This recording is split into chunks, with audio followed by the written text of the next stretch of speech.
여러분, 오늘 저희 집중 탐구 시간에 오신 것을 환영합니다. 오늘 다룰 이야기는 들으시면서 약간 소름이 돋을지도 모르겠네요. 네, 저도 이번 자료들 보면서 좀 놀랐거든요. 그렇죠. 오늘 저희가 파헤쳐볼 정보의 출처는 2026년 5월 25일자 Evolving AI 뉴스레터와 관련 자료들입니다. 오늘 탐구할 핵심 미션이 하나 있는데요. 네, 어떤 걸까요? 바로 AI의 그 압도적인 발전 속도, 그리고 그 속도를 전혀 따라가지 못하는 우리 인간 사회의 인프라 사이에 엄청난 격차입니다. 기술적, 사회적, 물리적 방어막이 어떻게 무너지고 있는지 짚어볼 텐데요. 자, 이제 하나씩 풀어볼까요? 좋습니다. 여기서 매력적인 부분은요, 현재 AI가 단순히 똑똑해지는 걸 넘어섰다는 겁니다. 우리가 지금까지 안전하다고 믿고 구축해온 그 방어막들을 정말 이제 근본적으로 무력화하고 있거든요. 방어막 자체가 소용없어진다. 네, 봐서요. 그 전체적인 맥락을 오늘 자세히 들여다보게 되실 겁니다. 좋아요. 여러분, 상상해보세요. 온 동네에서 아주 미세하게 피어오르는 성냥불의 불씨 하나까지 무려 5km 밖에서도 잡아내는 세계 최고 수준의 최첨단 화재 경보기를 설치했다고 칩시다. 와, 5km 밖에서요? 엄청난데요. 그쵸? 그런데 정작 그 수만 개의 경보가 동시에 막 울리기 시작했을 때 불을 끌어 출동할 수 있는 소방관이 물량동에 하나 달랑둔 단 한 명뿐이라면 어떨까요? 그거 정말 끔찍한 상황이네요. 발견만 하고 끄지를 못하니까요. 바로 그겁니다. 화재를 발견하는 속도는 빛처럼 빠른데 불을 끄는 속도는 여전히 19세기에 머물러 있는 거죠. 이번 주 사이버 보안 업계를 완전히 뒤집어 놓은 엔스로픽의 행보가 딱 이렇습니다. 그 프로젝트 글래스윙 말씀이시죠? 네, 맞습니다. 엔스로픽이 미토스라는 AI 모델을 가지고 이 프로젝트를 진행했는데요. 은행이나 브라우저처럼 현대 사회를 지탱하는 50개 파트너사의 핵심 소프트웨어들을 쫙 스캔했다고 합니다. 스캔 결과가 어떻게 나왔나요? 이게 진짜 경악스러운데요. 단 30일 만에 무려 10,000개의 심각한 취약점을 찾아냈습니다. 치명적인 해킹 통로가 될 수 있는 버그 10,000개를요. 와, 30일 만에 10,000개요? 여기서 매력적인 부분은 이 미토스라는 AI가 기존의 단순한 자동화 검사 프로그램이 아니라는 거예요. 그냥 단순히 오류만 찾는 게 아닌가 보죠. 네. 기존 프로그램들이 정해진 패턴만 찾아냈다면요. 미토스는 코드가 작동하는 전체적인 문맥을 이해합니다. 그러니까 해커의 시선에서 시스템의 논리적인 결함을 짚어내는 거죠. 문맥을 이해해서 해커처럼 생각한다니 진짜 대단하네요. 실제로 이 프로젝트에 참여한 한 파트너 은행은요. 이 AI 덕분에 해커들이 빼돌리려던 150만 달러, 그러니까 우리 돈으로 약 20억 원 규모의 사기성 송금을 실시간으로 차단했다고 하더라고요. 20억 원을요? 방어용으로 쓰일 때는 그야말로 최고의 무기네요. 그렇죠. 모질라도 파이어폭스 150 버전에서 이전보다 무려 10배나 많은 271개의 버그를 수정했고요. 클라우드플레어는 2,000개를 발견했다고 합니다. 엄청난 성과네요. 잠깐만요. 은행에서 20억 원을 막아냈다는 건 정말 환호할 일인데 제가 다른 숫자들을 보면서는 환호가 아니라 등골이 오싹해졌거든요. 어떤 숫자였길래요? 이 AI가 전 세계 개발자들이 공동으로 관리하는 오픈소스 프로그램들도 스캔을 했단 말이죠. 거기서 약 3,900개의 심각한 결함이 쏟아져 나왔습니다. 3,900개요? 그것도 오픈소스에서? 네. 근데 가장 충격적인 건 그중에서 실제로 패치된 것, 그러니까 고쳐진 것은 단 97개뿐이었습니다. 와, 97개요? 3,900개를 찾았는데 겨우 그 정도만 고쳤다고요? 네. 여기서 제 머릿속에 바로 의문이 생기더라고요. 코드를 스캔해서 몇 번째 줄이 취약한지 정확히 찾아낼 정도로 똑똑한 AI라면 그냥 자기가 알아서 그 코드를 고치는 패치까지 짜서 덮어 씌우면 되는 거 아닌가요? 스스로 고치게 하면 안 되냐는 말씀이시죠? 네. 왜 고치는 건 97개밖에 안 되는 걸까요? 아주 핵심적인 질문입니다. 많은 분들이 AI가 코드도 뚝딱 짜니까 수정도 알아서 척척 할 거라고 생각하시잖아요. 그쵸. 당연히 그럴 줄 알았죠. 하지만 소프트웨어 엔지니어링의 세계가 그렇게 단순하지가 않거든요. AI가 이 부분에 결함이 있으니 이렇게 수정하세요 하고 코드를 던져주면 겉보기엔 정말 완벽해 보입니다. 네. 하지만 그 코드를 기존의 거대한 시스템에 딱 끼워 넣었을 때 다른 정상적인 기능들이랑 충돌해서 서버가 다운될지 아무도 장담을 못해요. 고치려다 오히려 전체 시스템을 망가뜨릴 수 있군요. 맞습니다. 때로는 AI가 그럴듯한 거짓말을 하는 환각현상, 그러니까 할루시네이션 때문에 오히려 더 큰 구멍을 만들어내는 코드를 줄 수도 있고요. 헐, 빈대 잡으려다 조가삼간 태우는 격이네요. 그렇죠. 그래서 결국 인간 개발자가 일일이 코드를 리뷰하고 안전한 환경에서 테스트해보고 충돌 여부를 확인한 뒤에야 배포를 할 수 있는 겁니다. 아, 버그를 미친 듯이 찾아내는 건 AI의 몫이지만 시스템의 안전을 책임지는 그 무겁고 지루한 일은 100% 인간 개발자의 몫으로 남아있는 거죠. 와, 그러니까 아까 제 비유처럼 최첨단 AI 화재 경보기가 온 동네 미세한 불씨를 순식간에 다 찾아냈는데 정작 불을 끌 소방관은 물량동이 하나든 단 한 명뿐인 상황이 많네요. 정말 완벽한 비유입니다. 발견하는 속도와 고치는 속도의 이 엄청난 격차가 결국 해커들의 놀이터가 되는 거거든요. 게다가 오픈소스 프로젝트 관리자들은 대부분 무보수 자원봉사자들이잖아요. 이 쏟아지는 버그를 고칠 인력이 턱없이 부족할 텐데요. 네, 그래서 지금 오픈소스 생태계가 그야말로 패닉 상태입니다.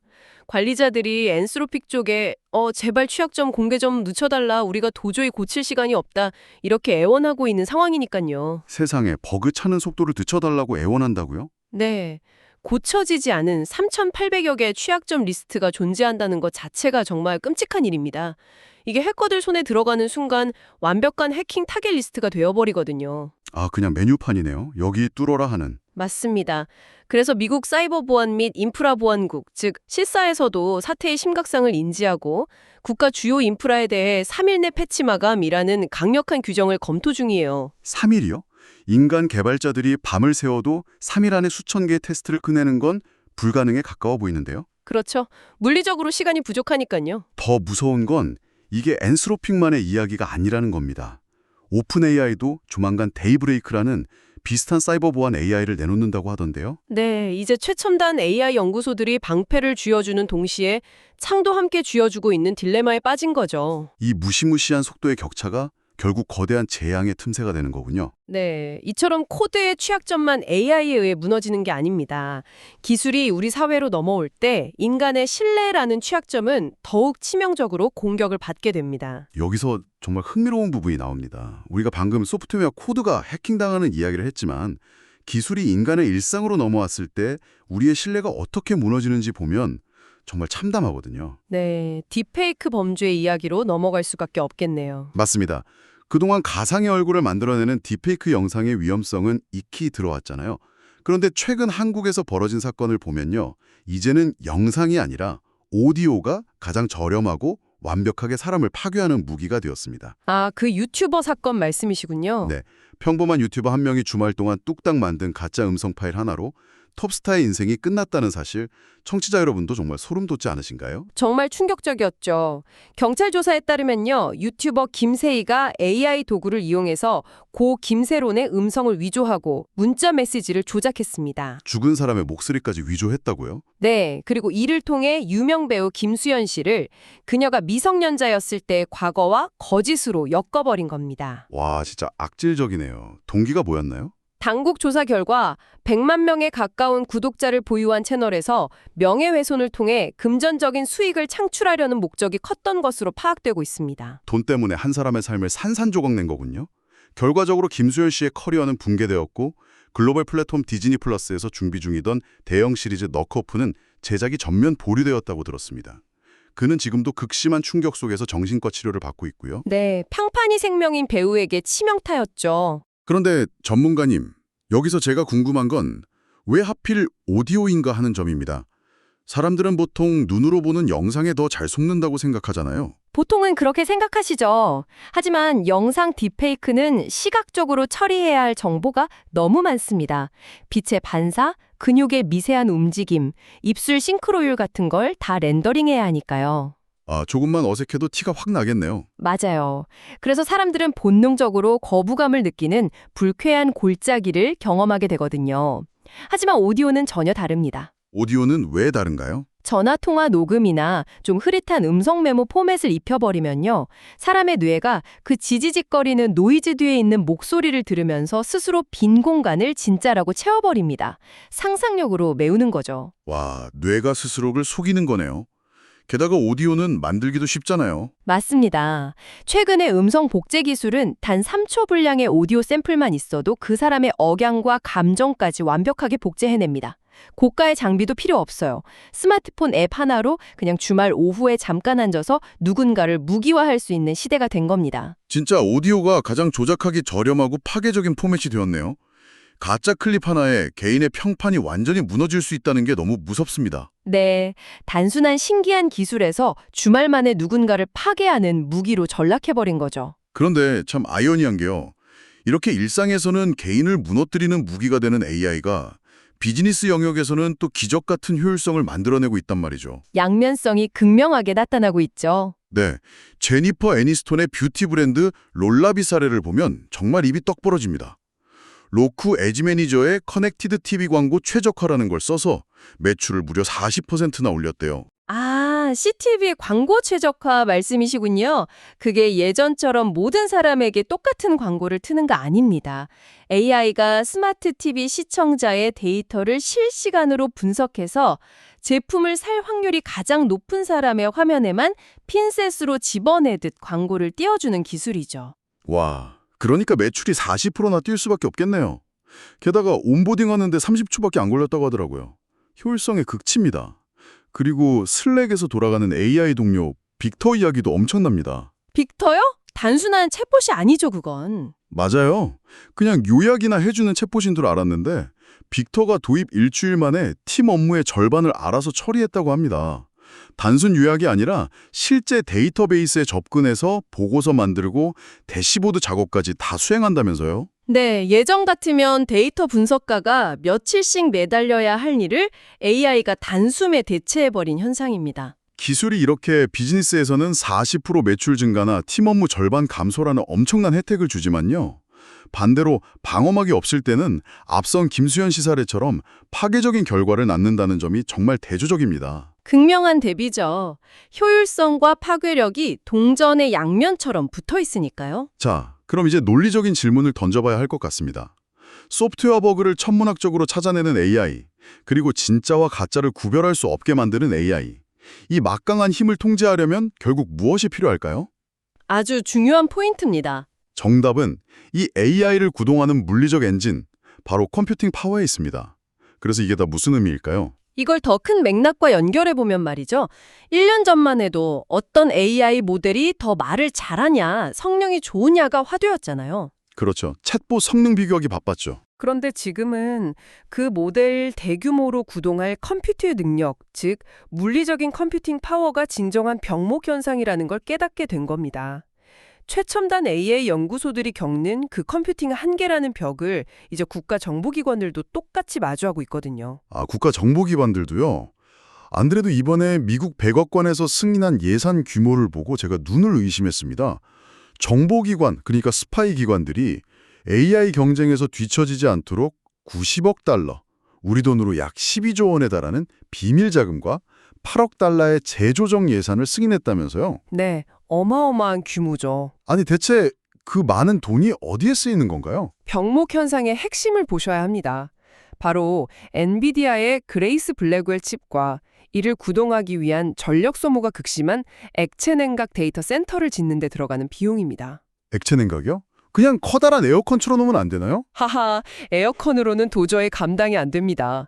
칩 하나하나가 뿜어내는 열기가 너무 엄청나서 차가운 특수 액체가 흐르는 파이프를 혈관처럼 직접 칩 주변에 연결해야 하거든요. 기존 데이터 센터 건물 자체를 뜯어 고쳐야 하는 엄청난 인프라 사업이죠. 와, 12조 원이라는 돈이 단순히 소프트웨어를 사는 게 아니라 그런 거대한 물리적 냉각 시설을 짓는 데 쓰인다는 거군요. 맞습니다. 그래서 여기서 눈여겨볼 사건이 하나 있습니다. 미 국가안보국, 즉 NSA의 결정인데요. 아, 그 NSA가 국방부 경고 무시했다는 사건이요? 네, 미 국방부에서 분명히 민간 기업의 AI는 보안상 너무 위험하다고 경고의 깃발을 들었거든요. 그런데도 NSA는 엔스로픽의 미토스 모델을 계속 사용할 수 있도록 이례적인 특별 허가를 받아냈습니다. 잠깐만요. 국방부가 위험하다고 깃발을 들었는데도 NSA가 미토스를 포기하지 못했다는 건 이 기술이 없으면 국가 안보가 아예 마비될 정도로 절박하다는 뜻 아닌가요? 정확한 지적입니다. 2026 세계 위협평가에서 AI를 금세기의 결정적 기술로 명명한 이유가 바로 그겁니다. 결국 지금의 AI 전쟁은 누가 더 똑똑한 모델을 가졌냐가 아니라 누가 전기 먹는 하마 같은 데이터 센터를 독점하느냐의 싸움으로 변질된 것 같네요. 국가기관조차 자체 데이터 센터를 지을 시간이 없어서 울며 겨자 먹기로 민간 AI를 써야 하는 상황인 거잖아요. 맞습니다. 민간 빅테크 기업의 컴퓨트 능력에 국가 안보가 의존하게 된 현실이죠. 이 거대한 흐름 속에서 우리 일상 곳곳에서도 흥미로운 단신들이 쏟아지고 있습니다. 짧게 몇 가지 짚어볼까요? 구글 이야기부터 해보죠. 네, 구글이 겉으로는 AI 보안을 엄청 설파하고 있잖아요. 맞아요.